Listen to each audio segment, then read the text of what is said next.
Hello, everybody, and welcome to International Mind Under Matter Day. I got the front bun rocking. I forgot that I started this ridiculous transition. Look at how out of control this is. If you're watching on video, during International Mind Under Matter Day last year, we have a special show. Grant Lindahl, a creator of Tales from the Trip, is joining today. He's working with me on my new Vegas show at Area 15 starting Sundays, April 23rd, 6 Sundays in a row, with the hopes to extend. After that, there goes my phone blinging to remind me that I have some Vegas warm-up shows coming up February 22nd in DC. These are all on Shane Mauss, MAUSS.com. March 2nd in Charleston, March 3rd in Greensboro, March 4th in Raleigh, March 7th in Asheville, and March 8th in Atlanta. And then I've just been in flux with figuring out the timing on things, but looking to this front bun did not work out the way that I had hoped. Okay, I'm going to, holy crap. And the after Atlanta, figuring out stuff, basically beelining it to LA and just trying to figure out some routing and lining up a few last minute things, on the way from, like, say, Atlanta to LA, still figuring out a little bit of timing with a few things. But if you're in, say, the Bible Belt, I may be swinging through your way soon. Otherwise, come and see my show in Vegas. I mentioned this during the show, but have since confirmed that there are some Mind Under Matter people coming the weekend that the show is May 14th, the Sunday, the May 14th. There's some people coming then. I want to organize a thing, have a group together. This is just me gathering people together for free, just whatever the cost of your flight and getting a hotel or whatever else. This isn't like a ticket that I'm selling or anything else, just a fun weekend with other mummies that want to come. Usually flights to Vegas are pretty cheap, depending on where you're coming from. There's some cheap hotels near Area 15. I thought maybe we'd hit the Strip on the Saturday and maybe get in some nature stuff here and there. Who knows? We'll just plan it out.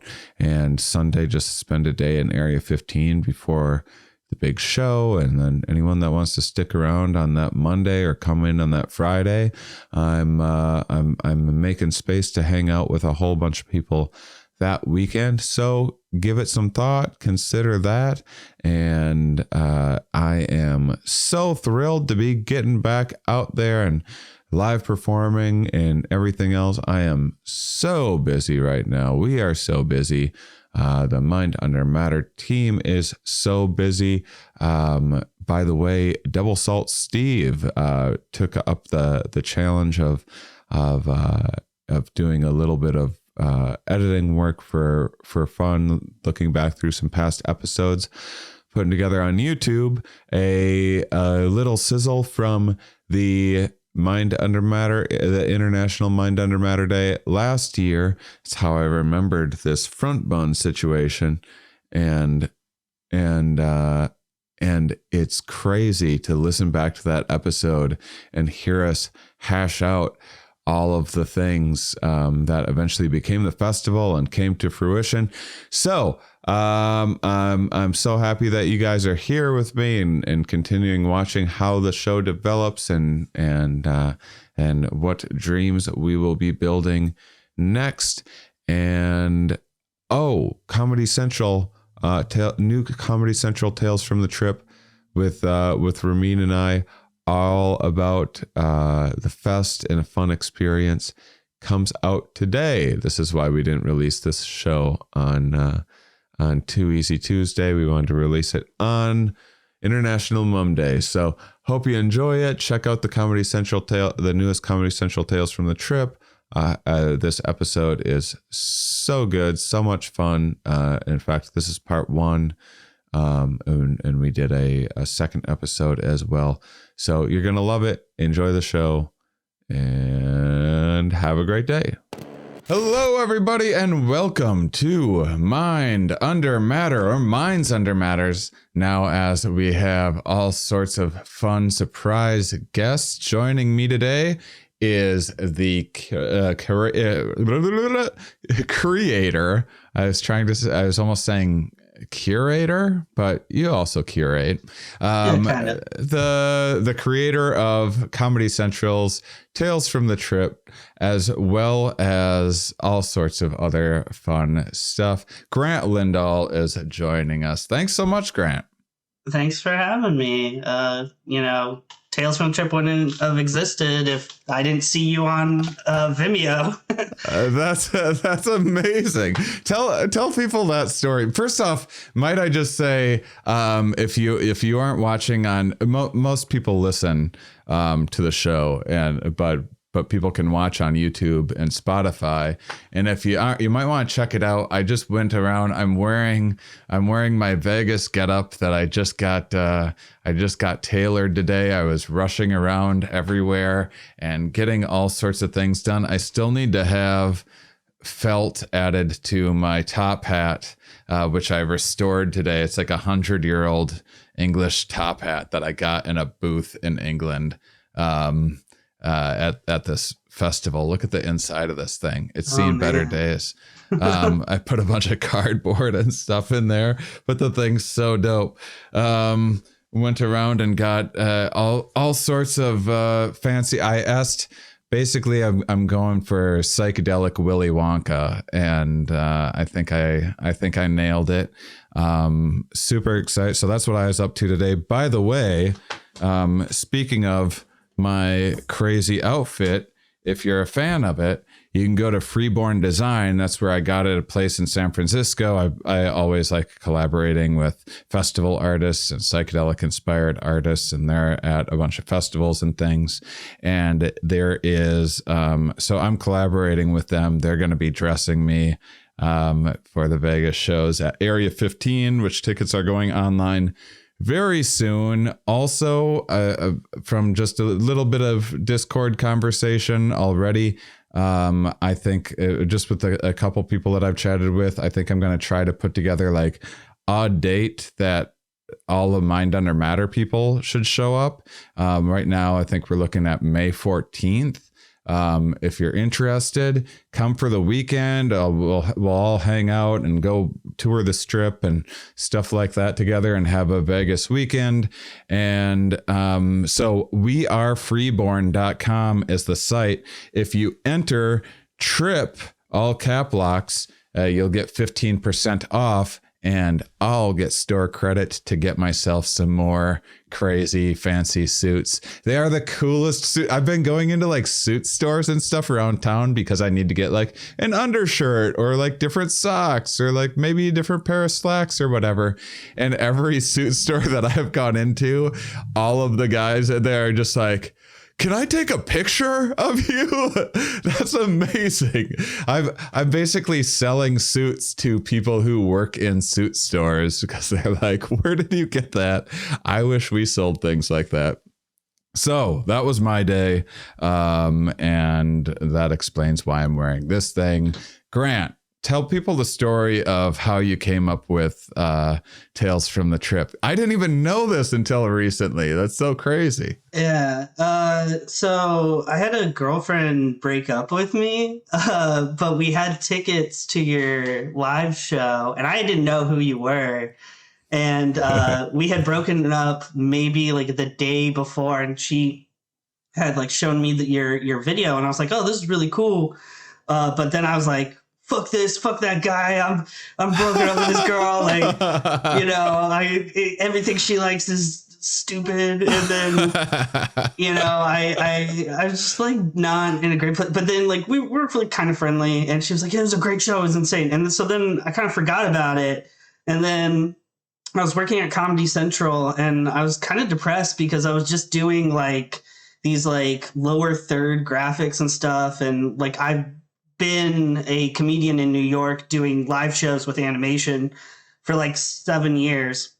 and they hired me because of that ability, but they weren't really using me for that. And so I was sitting in like this windowless room, like doing like little names that would pop up and shit. Yeah. And so I remember seeing, I was like, you know, when you go through like your old emails and stuff, and I remember seeing your special on Vimeo that she had sent me, and I was like, something like it like clicked, and I was like, there's something here. And I was like watching a bunch of documentaries and stuff, and I was like, boom, boom, boom, boom. And so then I presented it to Comedy Central, and they were like, fuck no, you can't you can't do this. Like, we don't want to be associated with, you know, substance content.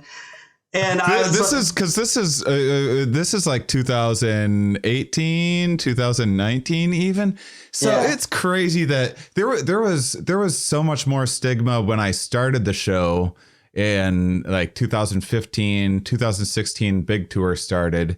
2017 ended my 111 city tour, like right when Michael Pollan's book How to Change Your Mind came out, and that made a huge impact on normalizing psychedelics. But still, like in 2019, Comedy Central was still my documentary Psychonautics. Like I would go to like Showtime and stuff with things. Oh, not even my document. No, that's what it was. Universal Studios created a psychedelic storytelling show for me to be the host of. We shot a thing with Pete Holmes. It was awesome. The fucking Universal Studios was behind it. Went to pitch it around to like HBO and Showtime, and they're like, we've never gotten any response like this. They are like refusing to even let us in the door without like sending a thing ahead of time. They're like, fuck no. Like Showtime was like, yes, sex, drugs, and rock and roll. That's what we want. And then when they found out it was like possibly saying that psychedelics might be good for your mental health, they were like, fuck no, we can't touch that. Showtime. Yeah. I mean, we were in the building where Showtime was. I snuck you. So we didn't have permission to shoot that first pilot. We snuck you in. That was the BET studio. Dude, that was a fucking closet. I remember walking in. I barely even remember doing it, but I remember walking in there and I'm like, well, this isn't going to be anything, because I've done web series for Comedy Central before that actually have a legit studio and production behind. They wouldn't give me one. They did. So what happened was I told my boss, I was like, hey, I can produce this entire thing because I have the ability, you know, the technical ability to make a animated thing. And then, you know, let's put it on YouTube and you can fire me because I'm going to quit. And so he was like, and he was like a big Burning Man guy. And so he was like, okay, fine. And so I texted you. I paid for everything. I paid for Uber to get you there, and it was all out of my pocket. Man. Yeah. Wow. I feel so bad now. Well, no. Dude, it made my career. Like, so then what happened is I think somebody in development at Comedy Central on like the top floor, because we were like on the bottom floor, like troll people in the Comedy Central ecosystem. Yeah. And they found out, and I think they were mad that we were doing so they came down to like chat you up, but like I'm pretty sure my boss got like screamed at by her or something. Wow. But so we made it, and I literally, it took me 80 hours. So I screwed that up because I know people at Comedy Central that I was like, hey, I'm swinging by the. They didn't know. And so they were like, gosh, what happened that's hilarious. I was like, Ann, we should meet up. I'm in town doing a thing in the building. And she's like, they're like, what thing? And so, yeah, my boss was like, so-and-so's coming down. And I was like, all right, this happened. And so we literally got you shot, and we gave one of my coworkers the footage so they couldn't take it from us. Wow. And we booked it while you were talking to that person. And I was just like, and she didn't know, or they didn't know who I was. And I was like, because I was just like a fucking scrub. I still am. But yeah, so we shot two because we knew that like they might shut this down. So I literally animated 2 episodes, cut it, like put music together with the team. I slept under my desk. Like I literally like Yeah, it was crazy. I didn't go home ever. And so then we put it up and they were mad. They were going to take it down. But as soon as it went up, it just started like the numbers just went, boom, boom, boom, boom, boom, boom. And they were like, all of a sudden, all like the hate and like, cause like I kept pitching them animated cartoons like constantly. And I would make them. Yeah. Like I would just make them in the office while doing like graphic design and like animation work. And they would be like, no, we don't want this. We don't want that. We just want South Park. We want more South Park. And no drug stuff. You can't do anything drugs. Can't do religion. Can't do drugs. And I wanted to do both because before this, I wanted to do a show about all the crazy stories in the Bible, like kind of like Bible cartoons, but all like, oh man. And they were like, no. So we put that up and they immediately were like, we want you to make 7 more. And then they were like, we want you to make 30 more. And I ended up making 60 of them before I left. And they still make them. And my buddy Ben produces them now. But yeah, it was crazy. Because I have a new one. If you guys are listening to this at the day this comes out, I have a new one that comes out tomorrow, February 22nd. International Mind Under Matter Day. It's amazing to see, like, just I remember animating your DMT story, and we used to do the show in New York called The Only One Tripping, where everybody would eat mushrooms and they would have to tell a story on stage, and I would sit on stage and draw it. So like that was part of it, and then seeing your story, and then it all kind of came together. And yeah, it was crazy. And just your ability to kind of weave these narratives, and like there's really poetry to your words. Cause like when we were filming it, like my bosses weren't quite sure, and they weren't quite sure about you. And then as soon as you went, they were like, this is gold. And it was, and it was awesome. Ah, thanks. Yeah, I do remember. I remember doing the DMT story, and then afterwards, I remember being like, also, I have like another story of like just another crazy thing. If you want me to just to tell it quick, if we have we were time. Like, absolutely. And then because it was so funny because whenever that, what'd you say, 2018 or something? Because it didn't come out until like late 2019 or something, right? Or no, did it? It came out. So they wanted us to release, because we knew that yours was gold. So like they were like sitting on that one for some reason. I think they tested it online. They did some kind of data testing. Yeah. And it went like that. But then I think maybe Mike Kaplan's was the first one that we put out. And then we put out like an in-house talent, and then we launched yours, and yours by far was like the deadliest. Like it was also the one. Yours was the litmus test. Like all of yours was the litmus test because like once it started getting popular, I'd have tons of people like pitching me their stories. And I'd be like, that person's never done drugs before, because that doesn't sound like any of these that I've done. And yours was always like the litmus to be like, is this person telling the truth? You know? Oh, that's funny. I have that's really I remember too, because it also mine got more views than the entire first season combined. It was because so it does. I was like, I had just started. My memory is I had just started this or was about to start this Head Talks tour. I had forgotten that I like went into this weird closet in Comedy Central building and met you and told a story, and like was like, yeah, well, nothing will probably come of that. And then I just remember all of these people messaging me one day and being like, oh, what just happened? Holy crap, this has 1 million views right now. Yeah, that's funny. I also so for listeners, this is going to be a 2-part. I thought we'd have just like a regular conversation about things for an episode. I want to just kind of ask Grant about some of his background and things. Now I want to talk about religion, and then I want to do another episode where I'm going to hash out like what would be tales from the trip, but it might be a story for Vegas that because Grant's helping animate a couple things and make some loops and things to give to my BJ Michael Strauss, and so it'll be able to be like flexible, and we'll be able to improvise but still add a bunch of fun animation and stuff. But I might have a story that's very like tales like that is like actually well timed and everything.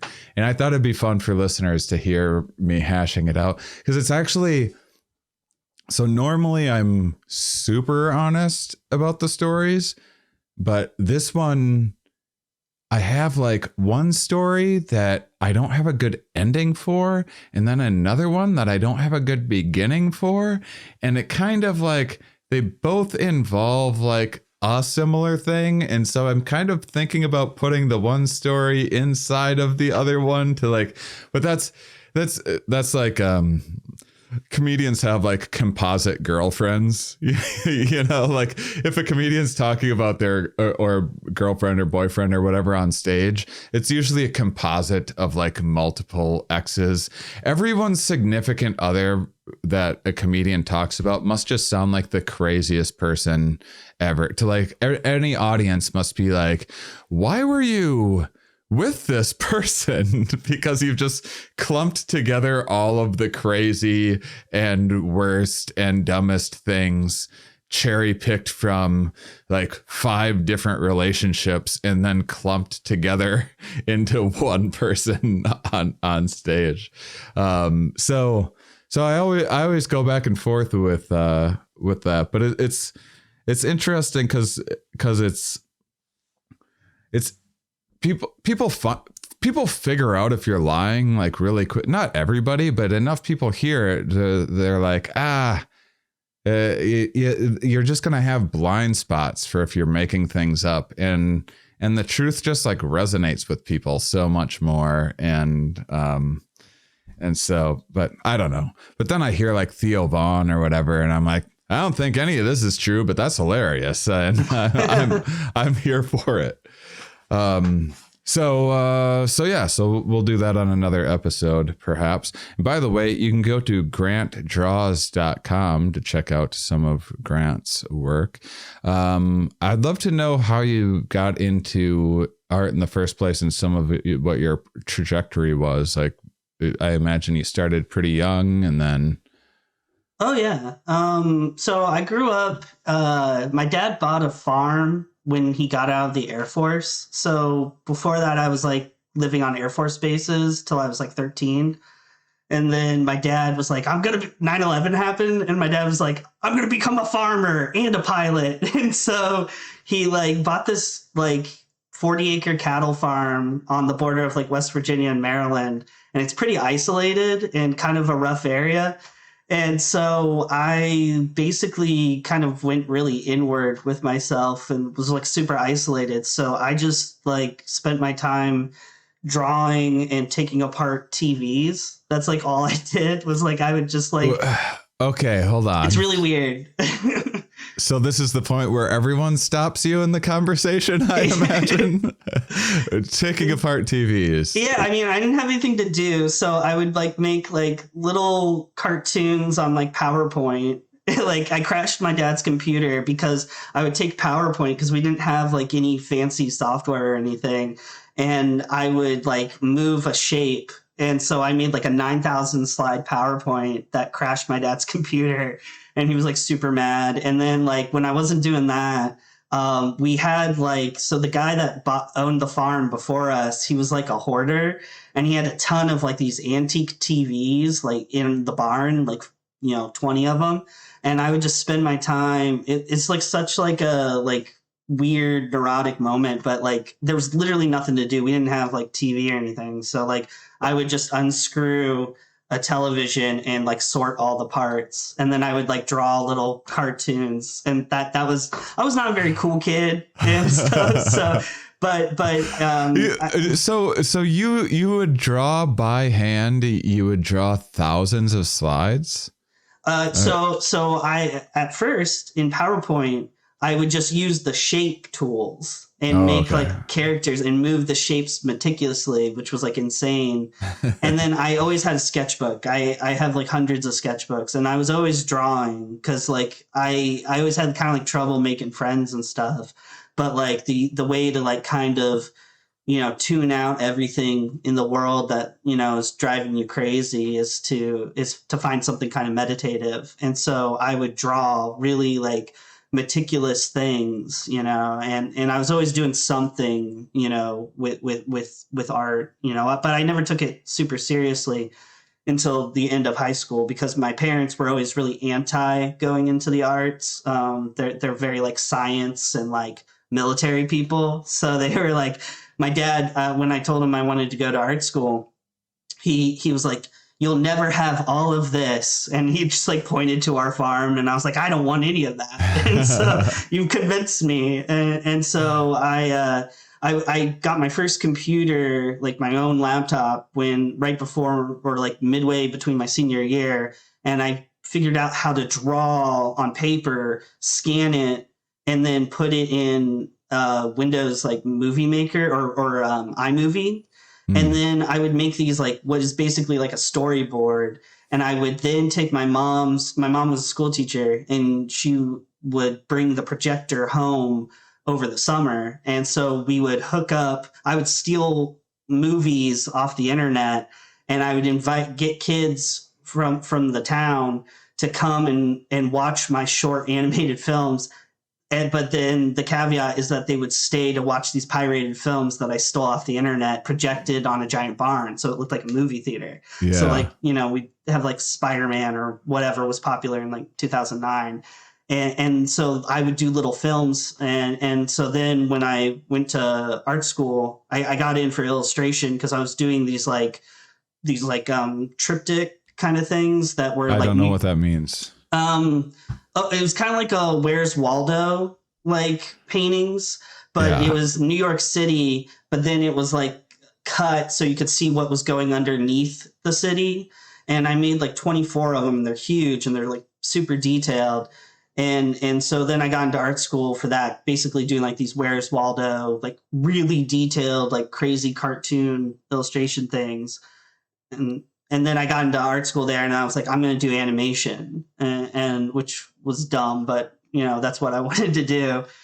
Yeah, and then I went to the Maryland Institute College of Art, MICA, in Baltimore, and it was awesome. That was like the coolest experience of my life. Like it was like my hometown's pretty conservative, and it was like the first time where I felt like you could just kind of like breathe, and Yeah. and it was cool being around so many interesting people who were always down to collaborate. And I started doing a lot of like improv, and I was doing some stand up, and I was making these cartoons that were really bizarre and kind of aggressive. Yeah, they weren't very good, but I was having a ton of fun doing it. And I'd make short films with my roommate Ben Luce. He owns a company or animation studio called Sole Proprietor Studios, and they actually are currently the ones who keep making Tales from the Trip. But that's kind of like where we kind of started out. You made the first 60? No, I made the first six or Oh. 7, and then I brought in two other people to help team. me. Yeah. But I would animate 5 shots of all those 60, and then I would organize it and produce it and cast all the talent and all that. And Wow. it was a lot of work. That the reason I left was I wanted to do like stuff like this and my own films and stuff, because it's just so much work. Yeah. And after you do about 60, trick tales, you're like, okay. Yeah. I need a break. everything. Yeah, you habituate to anything over time. The old hedonic treadmill. I had this.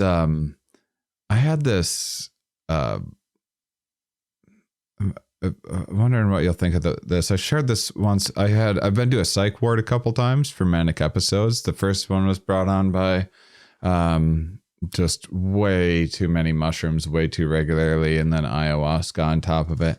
And then the second one just happened on the natch from stress and stuff. And the second time that it happened, because what happens is like everything feels like very dreamlike, but also whatever part of the mind prioritizes information and kind of puts the blinders on to like, hey, you actually don't need like every detail in your visual environment right now. So we'll just make you focus on like things that are important through like that goes away. So just everything is just as equally meaningful as anything else. And so then you like notice like cracks and things or plants. It's like tripping where you're like, oh, I never even looked at this plant before. How have I never seen it?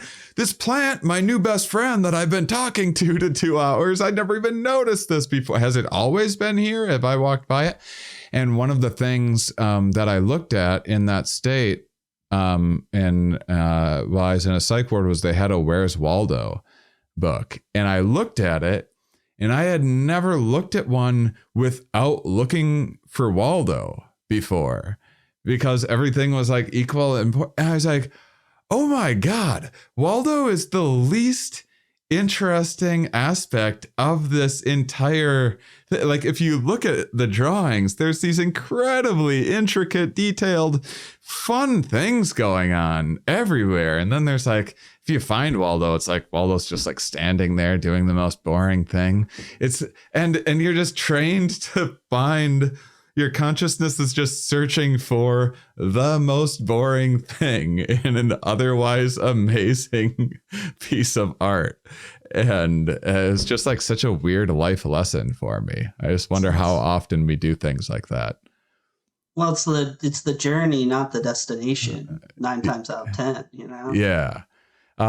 So it had me thinking, like when you make these incredibly detailed things, or when you say like something would be like weirdly aggressive or something like, do you have, because I've seen some of your work and what's your Instagram again?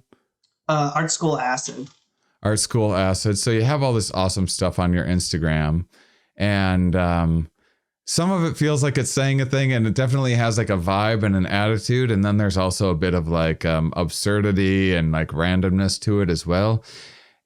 In talking to you, it just seems like this is just such a meditative process for you. Your art is. So do you have a direction in mind when, like, obviously with Tales from the Trip you are, but like any of your stuff on Instagram, do you have an idea pop into your head that you're like, I'm going to draw that? Or are you just doodling around and then things start taking on a narrative or direction? I would say that like when I was younger, it was more like I would just kind of doodle and it would like I would let that guide it. But I think a lot of times now it comes from like a certain thing that I'm trying to say, or you know, a thought that sparks, you know, or like a note that I have, you know. And like some stuff is like just kind of, you know, like a silly thing that I want to post during the holiday is like a silly animation that, you know, I think is kind of funny, or like a running joke that me and my partner have or something.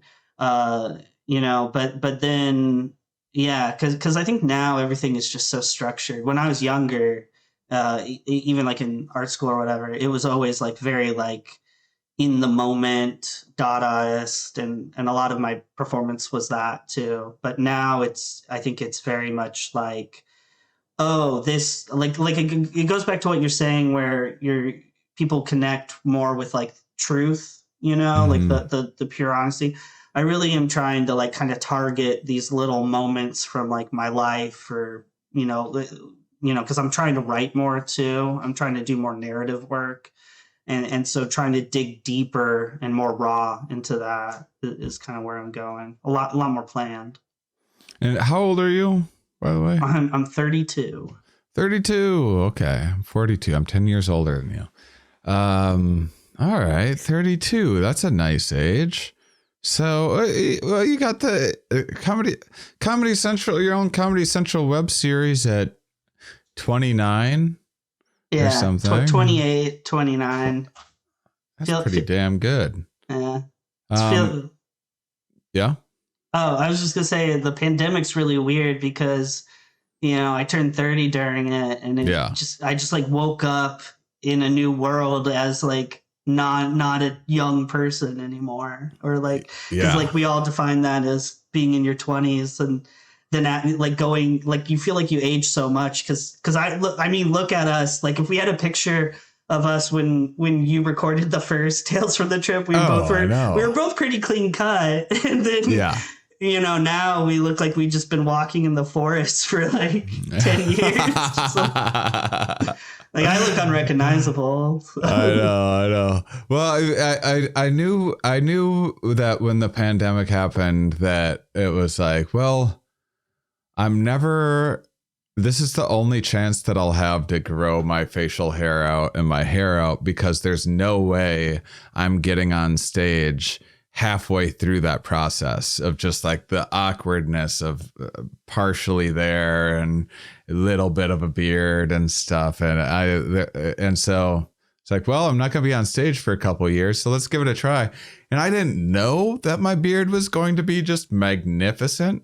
I had no idea my hair was going to be this luxurious. I didn't realize it.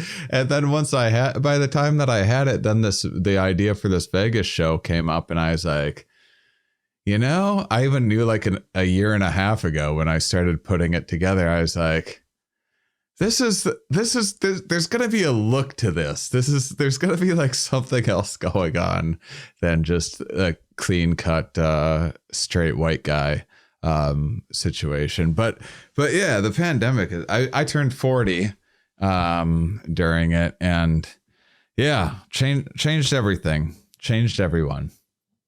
I mean, your beard is very powerful. It's fun to animate you, how you've like changed over the last couple of years, because like I've just drawn you so many times with like increasing longer hair, and now your beard has its own kind of momentum, and it's so fun. Like I don't know. It's funny. It's funny. It's apparently intimidating, and I know because I play a lot of pickleball, and sometimes I'll play with new people, and it's people that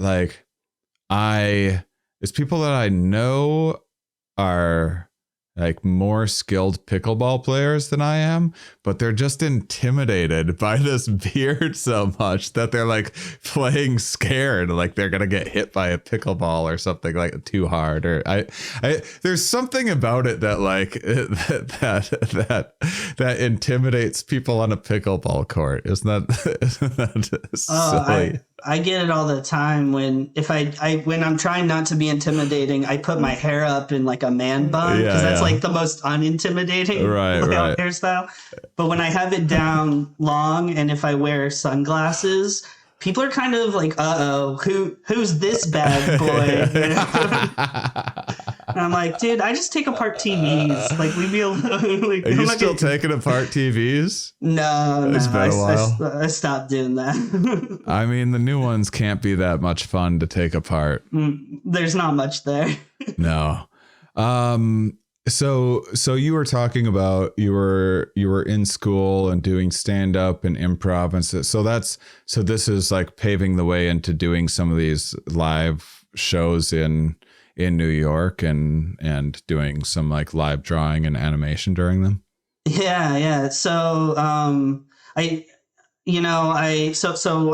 right before I moved to New York, I was working for the Federal Reserve in Washington, D.C. Like, I had gotten this like internship to print instruction manuals for all the federal banks. It was like I was really poor, and nobody wants to hire anybody with an experiment. My degree is a BFA in experimental animation.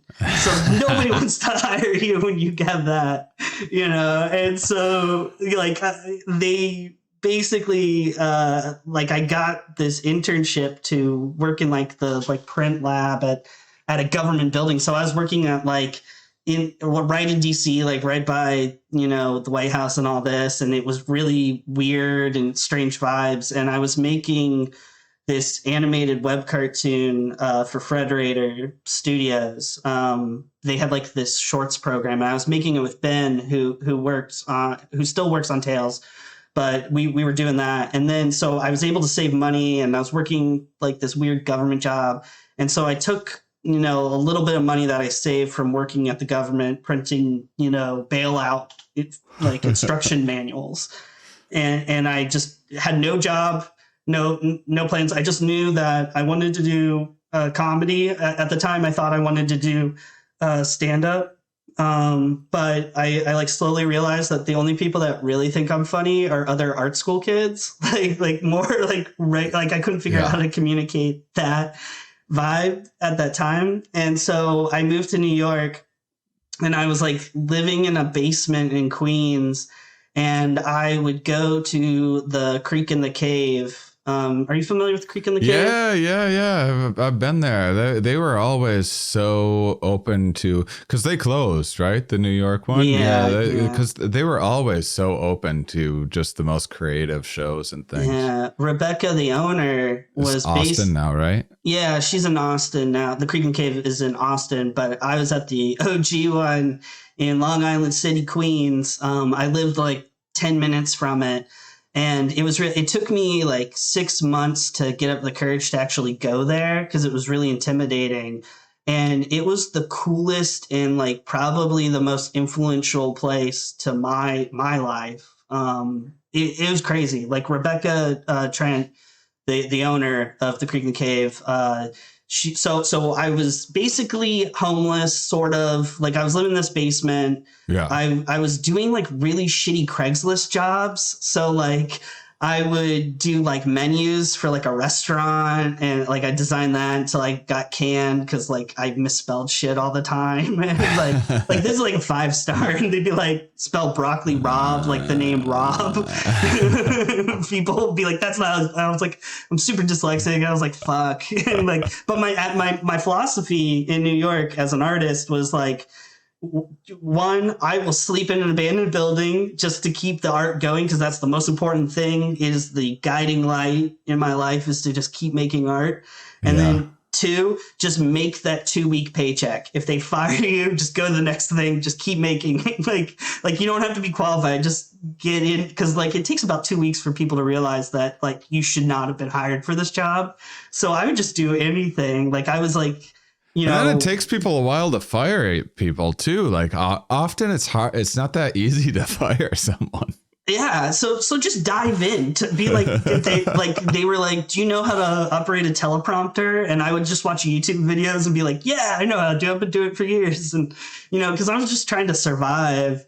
And so then I went to the Creek, and I would just draw every single comedian that went up. Like I have thousands of drawings of comedians. Like I have some who are now famous that were nothing. And like I write down little bits of their bits under the drawing and stuff. And so then they started seeing these drawings I was doing, and I would just hang out and, I do the open mics and stuff, and, then sit and draw. And then people started hiring me to do posters. And so I started being the poster guy for a lot of shows in New York. And so then I was like, I was doing stand-up. I was like, I'm not quite getting, what I want out of this. And I was like, I kind of want to do like a weird, very surreal performance art animation sketch show. And in between these like weird stories that I'm weaving, I'm going to have stand-ups perform in between each like little act. And it was called Art School Acid Dropout. And it was like supposed to be like a Dadaist, like, 60. It was like a pun based off of like the drop-ins, that Andy Warhol had.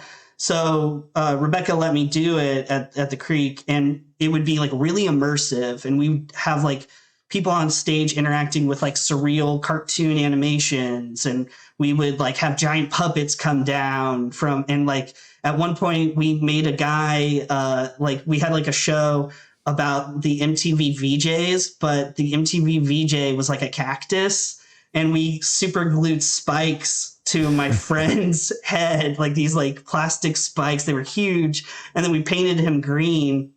And he was like, I'm Cactus, the MTV VJ, and we made like a very surreal spring break, and we did like tons of these insane shows. And I did that for like 3 years. It was the most fun I've ever had, and we had tons of kids come out, and you know, it was pretty popular with the college kids.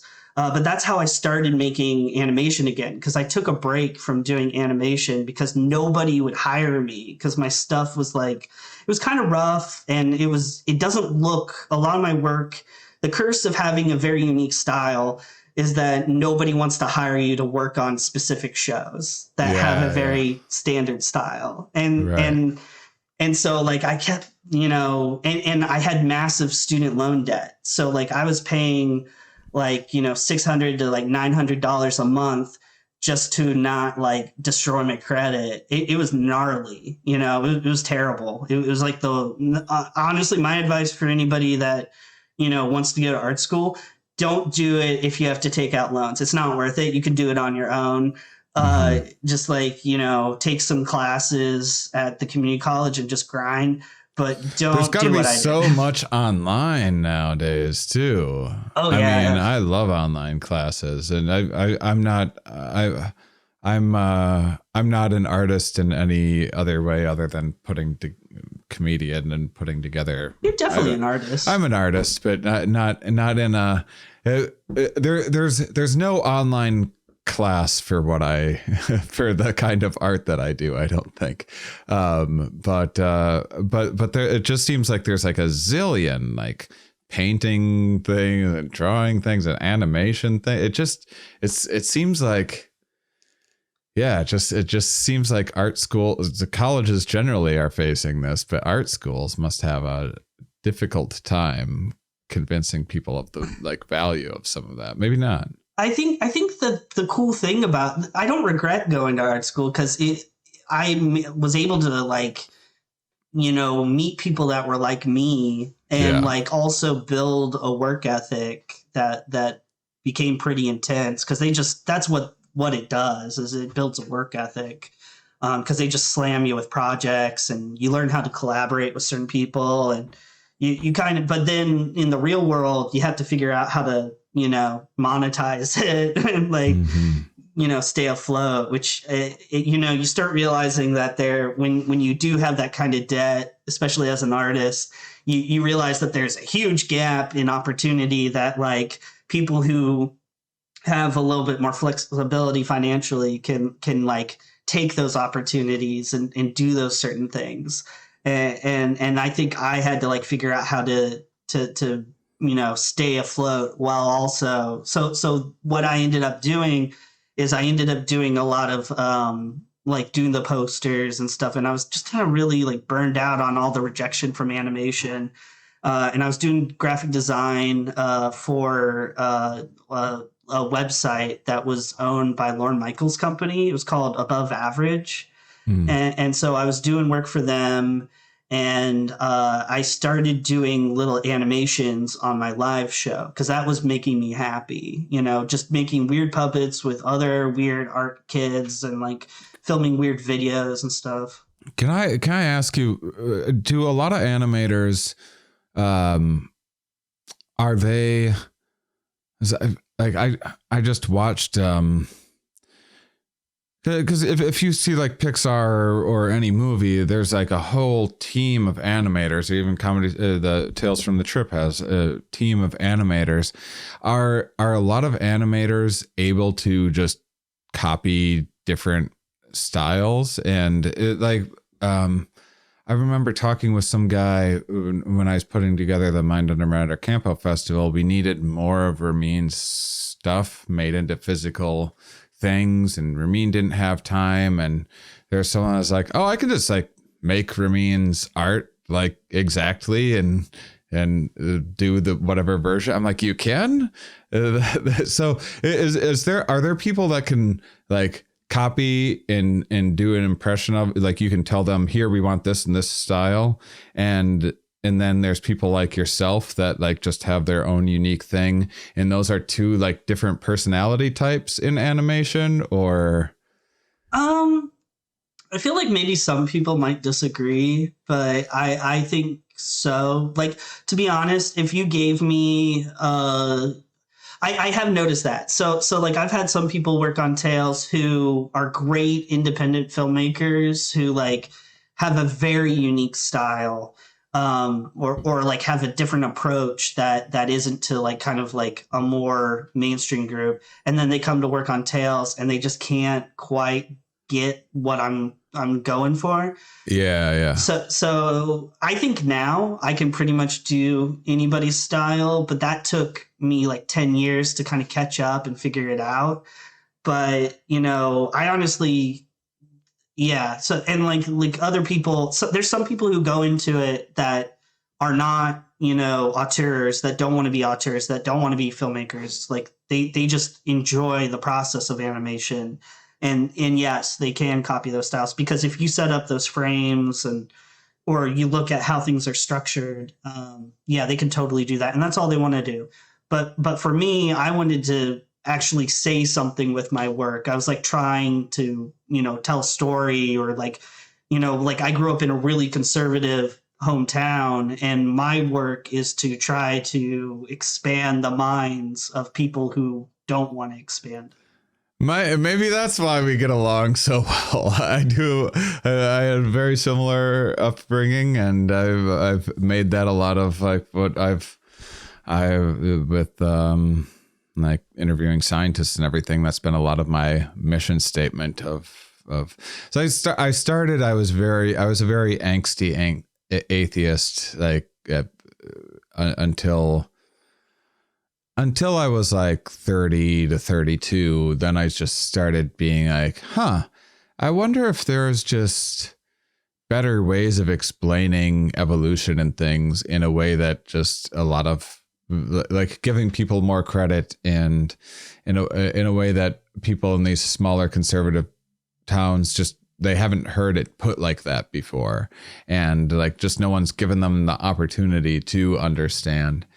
And so I got really interested in that. And then I go back and forth, and then like Trump gets elected. I'm like, fuck that. But it's a lost cause. And then I'm like, no, don't say that. I don't know. I go back and forth, but that's been it's been a huge, influence on me of having like hyper conservative extended family and stuff that just like, but how can you possibly believe that? How can you? And trying to figure out ways of like, well, how would I explain these complicated subjects to someone that it isn't there and maybe even doesn't want to hear it? Yeah, I love watching like those like YouTube finance gurus who are like, like through the power, but they're also kind of religious-y, and they're like, through, if you just eat rice and beans and you get your credit together. And I think like they understand how to communicate to like my conservative uncles or something, and they've unlocked that. And I'm like, how can I do that for these like higher concepts of like, like substances and how we should approach, addiction and stuff. Cause I grew up during the chaos of the opioid crisis in where I'm from. And so like it was insane. And so just seeing how people responded to that. Sorry, where were you again? What part of the country?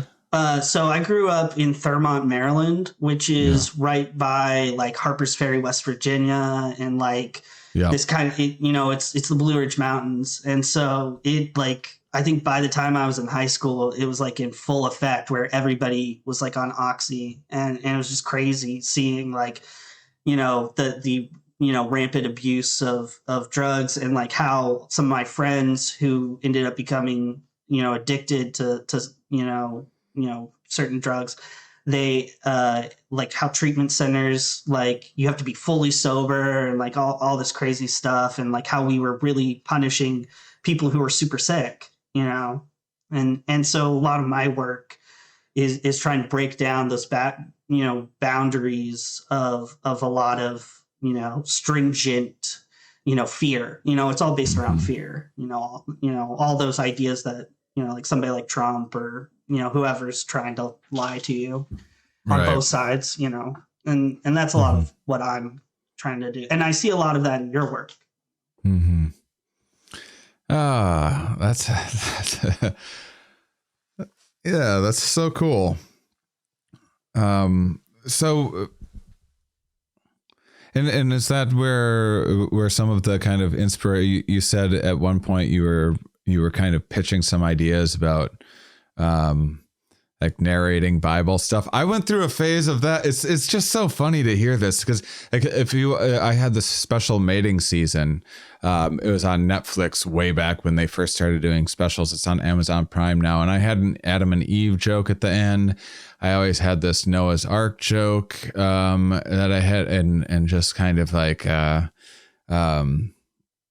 just like riffing on the idea of like, how long does it take to drown everybody? Like, why did they, like, you already drown everyone, why are you also making Noah suffer with like all trying to keep all of these animals alive on this ark when you can just make it all like nice again? You already did the genocide thing, like premises like that.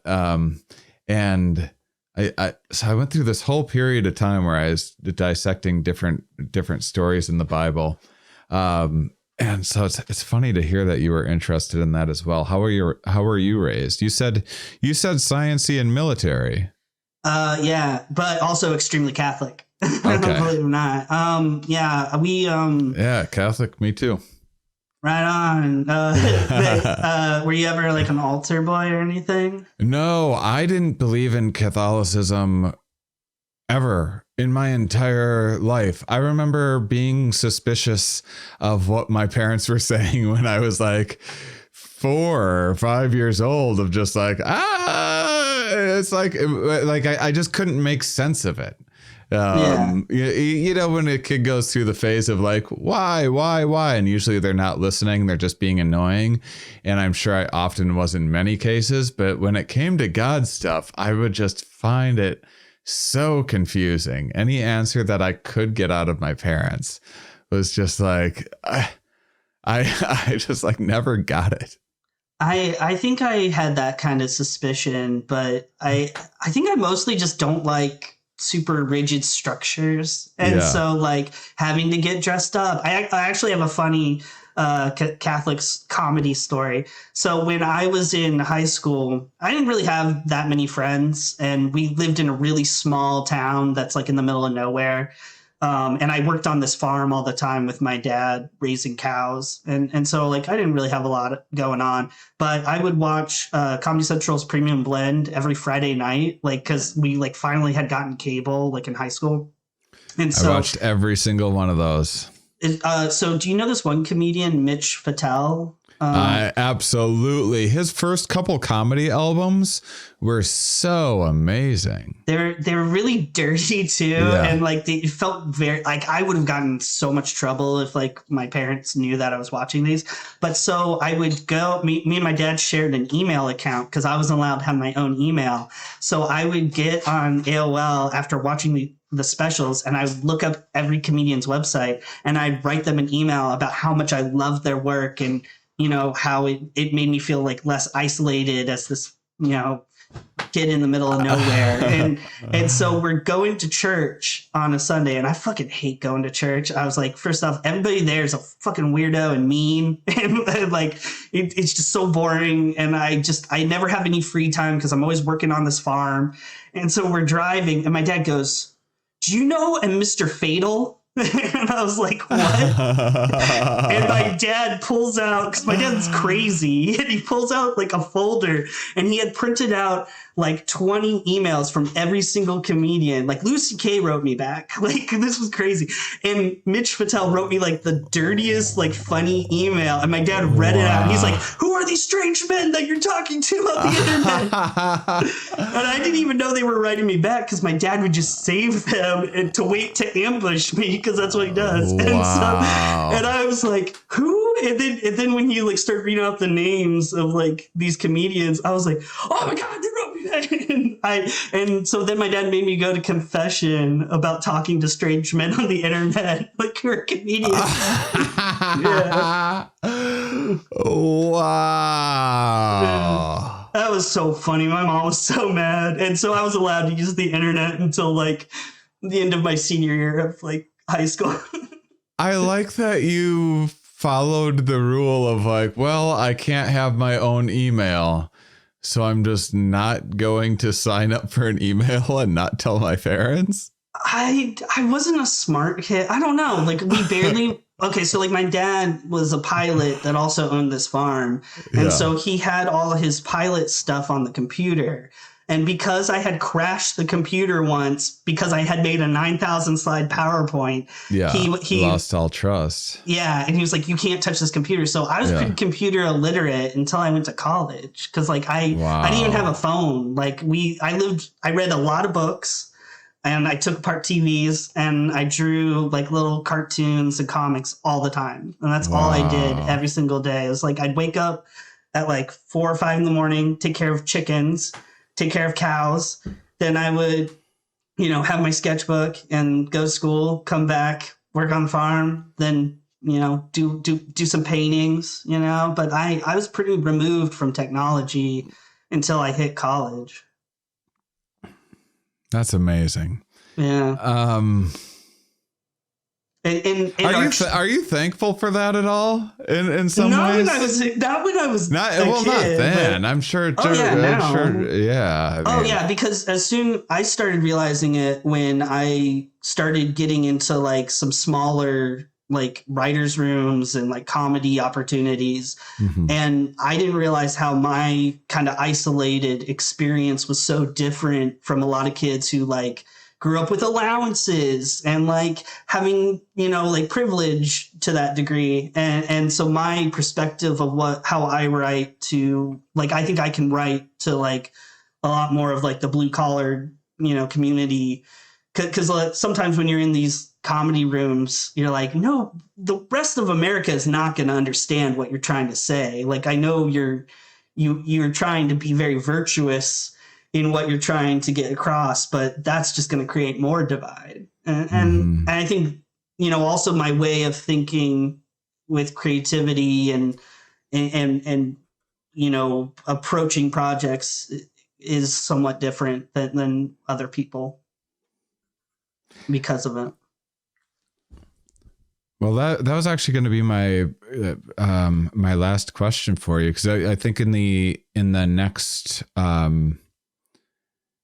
in the next episode that we do, which I'm not sure when the next episode will go out, because I kind of want to time it with the tickets going on sale with Area 15, and they're still sorting out when the release/announcement date is. But go to shanemauss.com and sign up for the email list and be the first to know about that. Join Discord. I'm chatting a bunch about Discord, or on Discord. I'm chatting a bunch about what I'm doing, hashing out everything with the show, and doing some focus groups on Patreon for it, some fun stuff like that. Because in that episode, I think I'll also ask you, I want to ask you about your psychedelic experience. And then, because I'm going to tell I have these 2 LSD stories that I think maybe one of them is good enough on its own, but they might have to be squished together a little bit, because LSD just is not that crazy for me, like a lot of other psychedelics are. We'll talk about that in the next episode. But I wanted to go back to, and we talk about religion and everything. You had mentioned kind of doing anything, like you will kind of be homeless or whatever else for your art, and you I believe you used the words, it's your guiding light. And we just kind of got done talking about religion. So it feels like your art is, and I I don't feel like my art is like a religion for me anymore. I think it was for a long time. And then I think like my science communication stuff kind of took over the like meaning purpose aspect of what I do, and like any tools that I can use, like using comedy or like psychedelic stories or whatever to get people more interested in learning about psychology or perception or whatever else, or mental health stuff is what I'm mostly interested in. So I want to ask you about that. When you say like your guiding light, is that kind of your sense of spirituality in a way? Yeah, kind of. I think since I was maybe like, I don't know, like, cause I moved a ton before we bought the farm. So like I had to go to a new elementary school about like 5 or 6 times. And so like I had to restart that process. And I always think of it like I always called like drawing in a sketchbook or drawing as like my only real friend, like consistently, like it will never go away. Like that like I could be in prison or like in like, like I don't know, like some terrible situation, and as long as like I can draw, it removes, like everything is tuned out, everything is gone. It's just pure, and it's not, my issue with like comedy was like I was doing it because I wanted people to like me. I wanted I want that attention. I want to feel cool. I want to feel like I have friends. But with drawing, it's just so isolated. It's not as cool as like being like a rock star or something. And it's not really about you. It's about the work. And it's so much more pure for me. And it's just always something that I think it's the only way that I can concentrate, really. Like in school, like I would doodle all the time, and it's the only way I can remember stuff. And so like if they tell me I can't do that, then my grade is gonna fucking plummet, and yeah, it through every like painful moment, through any way I want to express love or value, and like like people come up to me and they get kind of sad when I tell them this, because like they go, I wish I could draw like that. And I'm like, it comes from a lot of pain and loneliness, and like a lot of like, this is I it's not because I want to do it, it's because I have to do it, like because there's like it's so much part of my language of like existing. That's wonderful. That's beautiful. It's funny. A lot of Ramin's art it's we talk about it on the show because his art's so uplifting and motivating and everything. And a lot of it comes from really, really dark moments. Like right now he's go. I think he's maybe I don't know. He's going through it right now, and I hope he's on his way. But like I can even see like in his artwork, like I have more of an eye for like, ooh, he's in a place right now. Or, oh, he's in a good mood right. Like I can see it come through in a way that I'm sure other people can't. And also I talk with him more. But that's really cool to hear. I mean, it's not cool to hear that you're sometimes suffering and lonely and all of those things. But that you have. There's a whole lot of people suffering and lonely that have no outlet whatsoever for it. And I think it's cool that you've been able to spin that into such amazing, creative, wonderful stuff that entertains so many people. Well, it just helps you relate to the world. Like I think some people, my dad always said that like I was on a different frequency, and that used to just really hurt me. But the older I get, I think he's kind of right. And I think it's kind of a way for me to step back and think about, social situations, or like I don't understand why things are certain this way, or different people's perspectives. Like when we think about a more conservative, rigid, safety. Right. I love how you talk about like, my hometown's great. This is a safe place. Why would I want to go anywhere else? And I think when I build, like now I pitch a lot of animated shows and stuff, and I never thought like if I told, high school me, 20 years ago or whatever, that I would be pitching a lot of shows about my hometown and those characters of like people who I did not understand, but now I'm obsessed with it. Like, cause it's therapy. It's a way of like, I just pitched a show about my brother who is a nuclear naval engineer on like a battleship. And so he operates and maintains a nuclear reactor. And so trying to, and I thought it was crazy when he joined the Navy, and like, I never really liked the military, and just trying to, but then, like interviewing my brother about the show and trying to understand these worlds, interviewing my dad about his experience, and then trying to relate it through my lens of my work has been really therapeutic. Like, I think my brother like calls me now, and like we actually have like conversations when we didn't talk for like a long while. Mm-hmm. I don't know. It's just, it's the only thing that like kind of makes me feel safe. Yeah.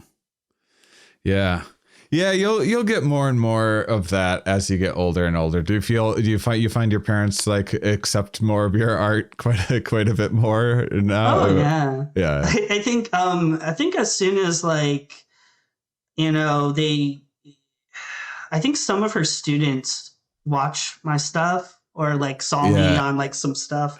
They were like, oh, my mom definitely is on board. But my dad, I think, a lot of times, like, I'll try to give an opinion about something, and he'll be like, what do you know? You run a drug show. And I'm just like, he is right. What do I know? But yeah, I think they're slowly, like, somebody asked, my dad's like friends with like a bunch of doctors who are successful. And they're like, so what is, because like my siblings kind of have a very traditional life. And they were like, so what does Grant want to do? And keep in mind, I was like, up for like a Emmy consideration for Tales. Like we were like in the running, and so like there's a lot of good stuff.